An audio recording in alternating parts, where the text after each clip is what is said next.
ಧರ್ಮಸ್ಥಳದಲ್ಲಿ ಒಂದು ಘಟನೆ ನಡೆಯಿತು. ಆ ಘಟನೆಯ ನಂತರದಲ್ಲಿ ಸಾಕಷ್ಟು ಚರ್ಚೆಗಳಾದವು, ಸಾಕಷ್ಟು ವಿವಾದಗಳಾದವು. ಈಗ ಆ ಗಲಾಟೆ ಮಾಡಿದಂತ ಶರಣಬಸಪ್ಪ ವಿರುದ್ಧ ಕೇಸ್ ದಾಖಲಾಗಿದೆ. ಪೊಲೀಸ್ ಠಾಣೆಯಲ್ಲಿ, ಧರ್ಮಸ್ಥಳ ಪೊಲೀಸ್ ಠಾಣೆಯಲ್ಲಿ ಶರಣಬಸಪ್ಪ ವಿರುದ್ಧ ಕೇಸ್ ದಾಖಲಾಗಿದೆ. ಹೋರಾಟಗಾರ ಶರಣಬಸಪ್ಪ ವಿರುದ್ಧ ಎನ್ಸಿಆರ್ ದಾಖಲಾಗಿದೆ. ಪ್ರಚೋದನಕಾರಿ ಹೇಳಿಕೆಯನ್ನ ನೀಡಿ ಶಾಂತಿ ಭಂಗಕ್ಕೆ ಯತ್ನಿಸಿದ್ದಾನೆ ಅನ್ನುವಂತ ಆರೋಪ. ದೇವಸ್ಥಾನದ ಆವರಣದಲ್ಲಿ ಶಾಂತಿ ಭಂಗಕ್ಕೆ ಯತ್ನಿಸಿದ್ದಾನೆ ಅನ್ನುವಂತ ಆರೋಪ. ಈಗ ಅಲ್ಲಿ ಎನ್ಸಿಆರ್ ದಾಖಲಾಗಿದೆ. ಆ ಕಾಪಿಯನ್ನು ಗಮನಿಸ್ತಾ ಇದ್ವಿ. ನಿನ್ನೆ ಸಾಕಷ್ಟು ವಾಗ್ವಾದಗಳಾದವು ಭಕ್ತರು ಹಾಗೂ ಈ ಸೌಜನ್ಯ ಪರ ಹೋರಾಟಗಾರ ಈತರ ಮಧ್ಯೆ. ಗಲಾಟೆ ಕೇಸ್ಗೆ ಸಂಬಂಧಪಟ್ಟಂತೆ ಈಗ ಎನ್ಸಿಆರ್ ದಾಖಲಾಗಿದೆ. ಆ ಎನ್ಸಿಆರ್ ಕಾಪಿಯನ್ನ ಕೂಡ ಗಮನಿಸ್ತಾ ಇದ್ದೀವಿ ಒಂದ್ ಕಡೆ. ಮತ್ತೊಂದು ಕಡೆಯಲ್ಲಿ ನಿನ್ನೆ ನಡೆದಂತಹ ಗಲಾಟೆ, ದೇವಸ್ಥಾನದ ಆವರಣದಲ್ಲಿ ಶಾಂತಿ ಭಂಗಕ್ಕೆ ಯತ್ನಿಸಿದ್ದಾನೆ ಅನ್ನುವಂತ ಆರೋಪದ ಮೇರೆಗೆ ಈಗ ಕೇಸ್ ದಾಖಲಾಗಿದೆ. ಅಭಿದೇವ್ ಆರಿಗ ದೂರನ್ನ ಕೊಟ್ಟಿದ್ದಾರೆ. ಎನ್ಸಿಆರ್ ದಾಖಲಾಗಿದೆ. ನಿನ್ನೆ ಸೌಜನ್ಯ ಪರ ಹೋರಾಟಗಾರರು ಹಾಗೂ ಭಕ್ತರ ನಡುವೆ ಗಲಾಟೆ ನಡೆದಿತ್ತು. ಅದೇ ವಿಚಾರಕ್ಕೆ ಸಂಬಂಧಪಟ್ಟಂತೆ ಈಗ ಕೇಸ್ ದಾಖಲಾಗಿರೋದು. ಸಾಮಾಜಿಕ ಹೋರಾಟಗಾರರ ಗಲಾಟೆ ಕೇಸ್ಗೆ ಸಂಬಂಧಪಟ್ಟಂತೆ ಇವತ್ತು ಒಂದು ಕೇಸ್ ದಾಖಲಾಗಿದೆ ನೋಡಿ. ಆ ಕಂಪ್ಲೇಂಟ್ ಕಾಪಿಯನ್ನ ಕೂಡ ಗಮನಿಸ್ತಾ ಇದ್ದೀವಿ. ಎನ್ಸಿಆರ್ ದಾಖಲಾಗಿದೆ. ನೂರಾರು ಶವವನ್ನ ಹುಟ್ಟಿಟ್ಟ ಕೇಸ್ ಒಂದು ಕಡೆ ಆದರೆ, ಮತ್ತೊಂದು ಕಡೆಯಲ್ಲಿ ಧರ್ಮಸ್ಥಳದಲ್ಲಿ ದೇವಸ್ಥಾನದ ಆವರಣದಲ್ಲಿ ಶಾಂತಿ ಕದಡಿದ್ದಾನೆ ಈತ ಅನ್ನುವಂತ ಆರೋಪದ ಮೇರೆಗೆ ಈಗ ಕೇಸ್ ದಾಖಲಾಗಿರೋದು. ಡೀಟೇಲ್ಸ್ ಅನ್ನ ಕೊಡ್ತಾರೆ ನಮ್ಮ ಪ್ರತಿನಿಧಿ ಅಭಿಷೇಕ್. ನೇರ ಸಂಪರ್ಕದಲ್ಲಿ ಜಾಯ್ನ್ ಆಗ್ತಾ ಇದ್ದಾರೆ. ಅಭಿಷೇಕ್, ನಿನ್ನೆ ಒಂದು ಗಲಾಟೆ ನಡೀತು. ಆ ಗಲಾಟೆಯ ನಂತರದಲ್ಲಿ ಸಾಕಷ್ಟು ಪ್ರಶ್ನೆಗಳು ಉದ್ಭವ ಆದವು. ದೇವಸ್ಥಾನದ ಆವರಣದಲ್ಲಿ, ದೇವಸ್ಥಾನಕ್ಕೂ ಪ್ರಕರಣಕ್ಕೂ ಸಂಬಂಧ ಇಲ್ಲ ಅನ್ನೋದಾದ್ರೆ, ದೇವಸ್ಥಾನದ ಆವರಣದಲ್ಲಿ ಈ ರೀತಿ ನಡೆದಂತಹ ಘಟನೆ ಸರಿಯಾ ಅನ್ನುವಂತ ಪ್ರಶ್ನೆ. ಅದರ ನಂತರದಲ್ಲಿ ಈಗ ಕಂಪ್ಲೇಂಟ್ ಆಗಿದೆ. ಕಂಪ್ಲೇಂಟ್ ಅಲ್ಲಿ ಯಾವೆಲ್ಲ ಸೆಕ್ಷನ್ಸ್ ಅನ್ನ ಆಡ್ ಮಾಡಿದ್ದಾರೆ, ಡೀಟೇಲ್ಸ್ ಅನ್ನ ಕೊಡೋದಾದ್ರೆ ಅಭಿಷೇಕ್.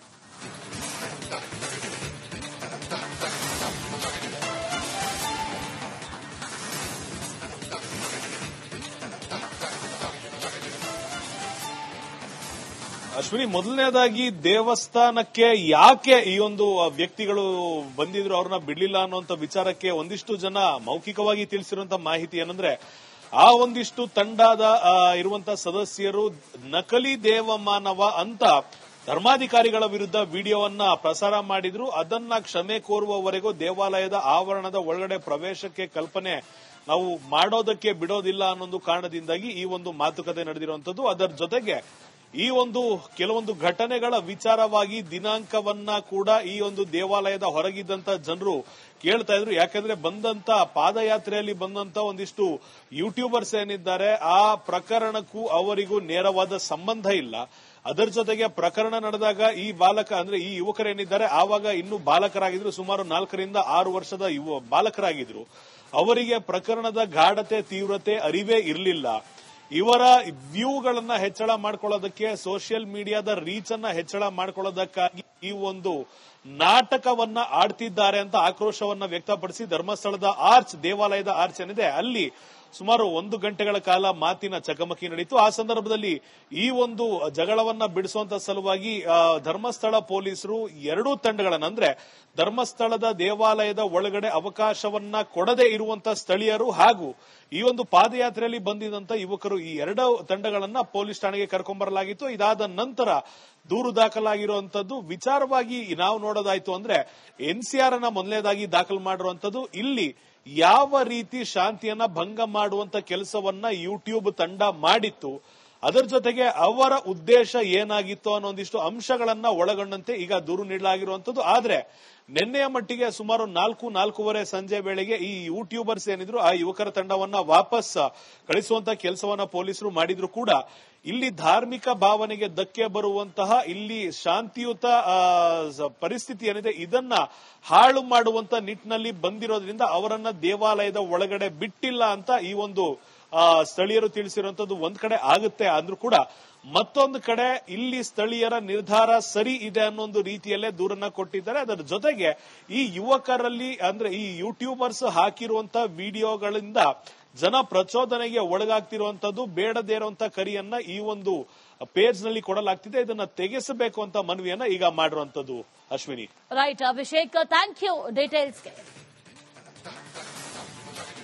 ಧರ್ಮಸ್ಥಳದಲ್ಲಿ ಒಂದು ಘಟನೆ ನಡೆಯಿತು.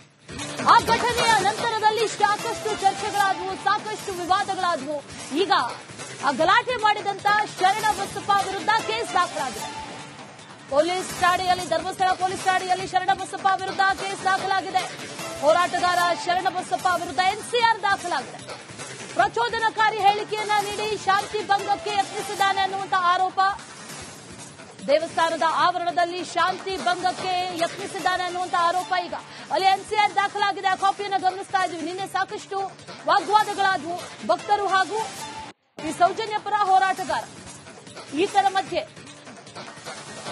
ಗಲಾಟೆ ಕೇಸ್ಗೆ ಸಂಬಂಧಪಟ್ಟಂತೆ ಈಗ ಎನ್ಸಿಆರ್ ದಾಖಲಾಗಿದೆ. ಆ ಎನ್ಸಿಆರ್ ಕಾಪಿಯನ್ನ ಕೂಡ ಗಮನಿಸ್ತಾ ಇದ್ದೀವಿ. ಒಂದು ಕಡೆ, ಮತ್ತೊಂದು ಕಡೆಯಲ್ಲಿ ನಿನ್ನೆ ನಡೆದಂತಹ ಗಲಾಟೆ,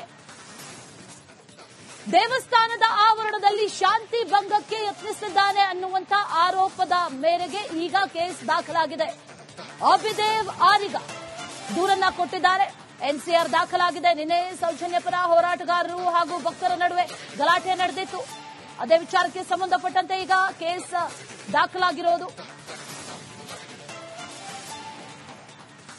ಸಾಮಾಜಿಕ ಹೋರಾಟಗಾರರ ಗಲಾಟೆ ಕೇಸ್ಗೆ ಸಂಬಂಧಪಟ್ಟಂತೆ ಇವತ್ತು ಒಂದು ಕೇಸ್ ದಾಖಲಾಗಿದೆ ನೋಡಿ. ಆ ಕಂಪ್ಲೇಂಟ್ ಕಾಪಿಯನ್ನ ಕೂಡ ಗಮನಿಸ್ತಾ ಇದ್ದೀವಿ. ಎನ್ಸಿಆರ್ ದಾಖಲಾಗಿದೆ. ನೂರಾರು ಶವವನ್ನ ಹುಟ್ಟಿಟ್ಟ ಕೇಸ್ ಒಂದು ಕಡೆ ಆದರೆ, ಮತ್ತೊಂದು ಕಡೆಯಲ್ಲಿ ಧರ್ಮಸ್ಥಳದಲ್ಲಿ ದೇವಸ್ಥಾನದ ಆವರಣದಲ್ಲಿ ಶಾಂತಿ ಕದಡಿದ್ದಾನೆ ಈತ ಅನ್ನುವಂಥ ಆರೋಪದ ಮೇರೆಗೆ ಈಗ ಕೇಸ್ ದಾಖಲಾಗಿರೋದು. ಡೀಟೇಲ್ಸ್ ಅನ್ನ ಕೊಡ್ತಾರೆ ನಮ್ಮ ಪ್ರತಿನಿಧಿ ಅಭಿಷೇಕ್. ನೇರ ಸಂಪರ್ಕದಲ್ಲಿ ಜಾಯ್ನ್ ಆಗ್ತಾ ಇದ್ದಾರೆ. ಅಭಿಷೇಕ್, ನಿನ್ನೆ ಒಂದು ಗಲಾಟೆ ನಡೀತು. ಆ ಗಲಾಟೆಯ ನಂತರದಲ್ಲಿ ಸಾಕಷ್ಟು ಪ್ರಶ್ನೆಗಳು ಉದ್ಭವ ಆದವು. ದೇವಸ್ಥಾನದ ಆವರಣದಲ್ಲಿ, ದೇವಸ್ಥಾನಕ್ಕೂ ಪ್ರಕರಣಕ್ಕೂ ಸಂಬಂಧ ಇಲ್ಲ ಅನ್ನೋದಾದ್ರೆ, ದೇವಸ್ಥಾನದ ಆವರಣದಲ್ಲಿ ಈ ರೀತಿ ನಡೆದಂತಹ ಘಟನೆ ಸರಿಯಾ ಅನ್ನುವಂತ ಪ್ರಶ್ನೆ. ಅದರ ನಂತರದಲ್ಲಿ ಈಗ ಕಂಪ್ಲೇಂಟ್ ಆಗಿದೆ. ಕಂಪ್ಲೇಂಟ್ ಅಲ್ಲಿ ಯಾವೆಲ್ಲ ಸೆಕ್ಷನ್ಸ್ ಅನ್ನ ಆಡ್ ಮಾಡಿದ್ದಾರೆ, ಡೀಟೇಲ್ಸ್ ಅನ್ನ ಕೊಡೋದಾದ್ರೆ ಅಭಿಷೇಕ್.